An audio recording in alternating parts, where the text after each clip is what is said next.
Imagine a world where your kids have to wait years for a new laptop, where electric vehicles become luxuries, and where household goods cost double. All because global trade is caught in a web of escalating tensions. This isn't just economic theory, it's the reality we're inching toward as the U.S. China trade war intensifies. Are these trade policies the first steps toward a seismic realignment in global power? Let's unravel the layers of this high-stakes conflict. Today, we're diving into the escalating trade tensions between the U.S. and China. This is more than just an economic tug-of-war. It's a battle for global influence, technological dominance, and economic resilience. From electric vehicles to semiconductors, this conflict touches every corner of our modern lives. In this video, we'll dissect 7 pivotal outcomes of the U.S.-China trade war and explore how these transformative shifts are reshaping global commerce. Stick around, because what's coming next might make you rethink the future of international trade. Number 7. The tariff that sparked a global storm. It all began in early 2025 when the U.S. imposed a sweeping 10% tariff on $350 billion worth of Chinese imports. Officially, the move aimed to address domestic issues like illegal immigration and fentanyl trafficking, but the transformative impacts stretched far beyond American borders. Take Canada, for example. Prime Minister Justin Trudeau called the tariffs a dangerous escalation, warning that they could destabilize North American energy partnerships. Ontario Premier Doug Ford went even further, labeling them an economic declaration of war. In Mexico, leaders expressed concern over supply chain disruptions, particularly in the automotive sector, which relies heavily on seamless cross-border trade. And then there's the automotive industry itself. Giants like General Motors, Ford, and Volkswagen suddenly faced soaring costs for raw materials like aluminum and steel. For consumers, this translated into higher sticker prices on cars. For factory workers, it created anxiety over potential layoffs as companies tried to balance their books.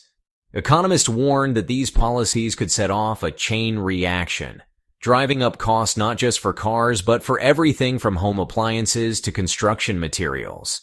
But here's the twist. Was this tariff a strategic move to address key domestic issues? Or was it a political gamble with global consequences? That's just the beginning. Could China's response shift the balance of global power? Stay with us as we explore their calculated countermeasures. Number 6. China's Counterpunch. Critical materials and oil. When the U.S. turned up the heat, China struck back with a calculated and strategic response. Beijing didn't just retaliate for the sake of retaliation. It targeted industries where it holds significant leverage. One of its key moves? Restricting exports of critical materials like lithium, cobalt, and rare earth elements, the building blocks of modern technology. These materials are essential for electric vehicle batteries, defense, technologies, and renewable energy systems. By tightening the supply chain, China sent a clear message. We hold the keys to your future. But the retaliation didn't end there. China also reduced oil imports from the U.S., opting instead to deepen its energy ties with Russia and the Middle East. This shift not only disrupted global energy markets, but also left U.S. exporters scrambling to find alternative buyers. For instance, American oil producers reported a 15% drop in exports to China within the first quarter alone. China's tariff strategy was equally aggressive. It imposed rates as high as 97.1% on U.S. industrial goods, like ethanolamine and polyacid copolymers, which are used in automotive parts, electronics, and medical devices. This move forced U.S. companies to either absorb the costs or pass them on to consumers, further driving up prices for popular products like smartphones and medical equipment. Consider Sarah, a small business owner in Illinois who relies on imported electronic components for her line of smart home devices. After China's countermeasures, her production costs skyrocketed by 25%, forcing her to choose between raising prices or cutting jobs. Stories like Sarah's highlight the real-world fallout of geopolitical decisions. But how is the U.S. fighting back in this high-stakes game? Let's shift our focus to the electric vehicle sector, where the battle for dominance is intensifying. Number 5. The EV Tariff Showdown. The U.S. didn't hold back in the electric vehicle market, slapping a 12.5% tariff on Chinese-made EVs. The goal was clear, to shield domestic automakers like Tesla and Rivian from unfair competition. But these tariffs came with a catch, and consumers are feeling the pinch. Take the average EV buyer. Before the tariffs, a mid-range electric vehicle might have cost $40,000. Now, with higher production costs passed down the line, that same car could set you back $45,000 or more. For families considering the switch to greener transportation, this price hike could be a deal breaker. And the supply chain? That's where things get complicated. Lithium-ion battery tariffs jumped to 25%, exposing the fragility of the U.S. supply chain. While the government has poured billions into developing a domestic battery industry, progress has been slow. Industry insiders predict it could take another decade before the U.S. can compete with China's dominance in battery production. For Anna, a single mom in Ohio saving up for an EV, this shift is personal. The rising costs have pushed her dream further out of reach, forcing her to stick with an aging gas-powered car that's becoming more expensive to maintain. So, will the U.S. lead the clean energy revolution, or are we seeing the limits of protectionism? Let's find out as we dive into the semiconductor standoff. Number 4. The semiconductor standoff. Semiconductors are the backbone of modern life. They power everything from smartphones to missile defense systems, making them a critical battleground in the U.S. China trade war. In 2025, the U.S. doubled tariffs on Chinese-made chips to 50%, citing national security concerns. This move was part of a broader strategy under the CHIPS and Science Act, which aims to bolster domestic semiconductor production. Companies like Intel and TSMC are investing billions in U.S.-based facilities, but these projects take years to bear fruit. Meanwhile, China is ramping up its own semiconductor capabilities.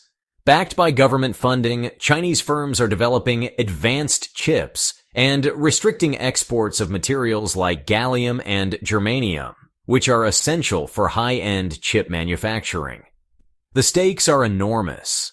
Whoever controls the semiconductor industry controls the future of technology. For example, a recent analysis by McKinsey estimated that a 6-month disruption in semiconductor supply chains could cost the global economy over $1 trillion. But the semiconductor battle isn't just a U.S. China issue. It's spilling over into Europe, where another trade war is brewing. Let's explore. Number 3. Europe strikes back. Europe is no stranger to the pressures of global trade. In response to an influx of subsidized Chinese EVs, the European Union imposed tariffs of up to 45.3% to protect its domestic automakers. Companies like Volkswagen and Renault applauded the move, but it came with consequences. Higher tariffs mean higher costs for consumers, potentially slowing EV adoption. And while Europe's goal is to reduce dependency on Chinese imports, the region still faces challenges in scaling its own production capabilities. For instance, European automakers have called for more government subsidies to remain competitive. Europe's actions aren't just about economics. The EU's reliance on China for rare earth elements used in EV batteries and wind turbines highlights a broader concern: strategic dependency. Policymakers are urging member states to diversify their supply chains, but this transition will take years and require significant investment. Additionally, Europe faces a dilemma in balancing its climate goals with economic protectionism. Tariffs could make EVs less accessible to consumers, slowing progress toward carbon neutrality. Policymakers must navigate this tightrope carefully to avoid long-term setbacks in green energy adoption. As Europe takes a stand, how are global supply chains adapting to this new reality? The answers might surprise you. Number 2. Redefining global production networks. The ripple effects of tariffs are reshaping global supply chains. Companies that once relied on Chinese materials are now exploring alternatives in countries like Japan, South Korea, and India.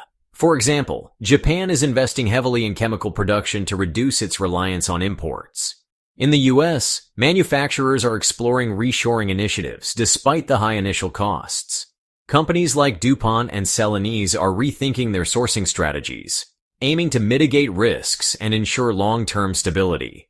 However, reshoring comes with challenges, including higher labor costs and infrastructure investments.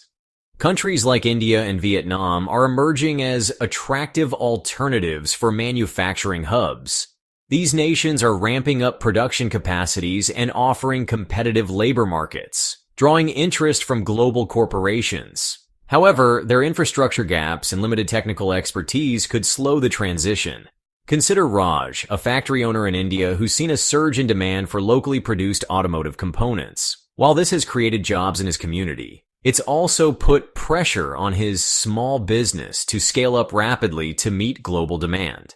So, where does this all lead? Are we heading toward a fragmented global economy, or is there a path forward? Let's find out.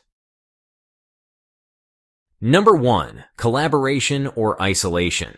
As trade tensions escalate, nations are doubling down on efforts to diversify supply chains and enhance self-reliance. Japan is pouring billions into semiconductor production, while Taiwan is building chip fabrication plants in the U.S. and Europe to address vulnerabilities. The U.S., backed by the CHIPS and Science Act, is investing heavily in renewable energy and critical materials.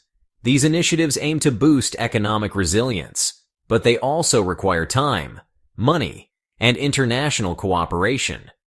The choices nations make today will ripple through global markets. Collaboration could stabilize industries, ensuring consistent access to vital goods like semiconductors and EV batteries. Isolation, however, risks triggering unintended economic consequences, from higher consumer prices to fractured trade networks. The decisions being made right now could shape the price of your next car, the availability of your next phone, or even the stability of your energy bills. Will nations strike the right balance, or are we headed toward a fragmented global economy? Let us know your thoughts in the comments below. We're glad you're enjoying this video. Please like and subscribe. Check out another video that is now on your screen.